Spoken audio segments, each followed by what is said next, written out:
In this video, I'm going to show you how to set up Koyfin. So go to the Koyfin official website. So make sure the URL is koyfin.com, and then you will see here the sign up for free button. So click on that, and then you will be redirecting to the another page where you need to enter your email.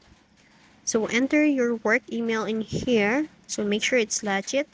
So assumingly we have a work email in here. So this is just an example.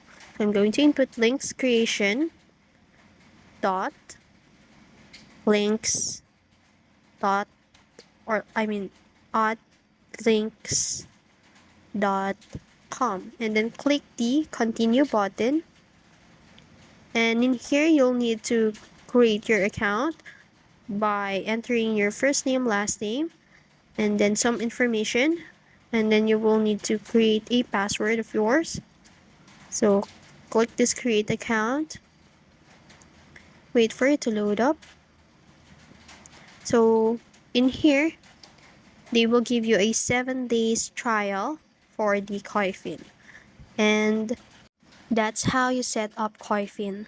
If you found this video helpful, don't forget to like, share, and subscribe to the YouTube channel.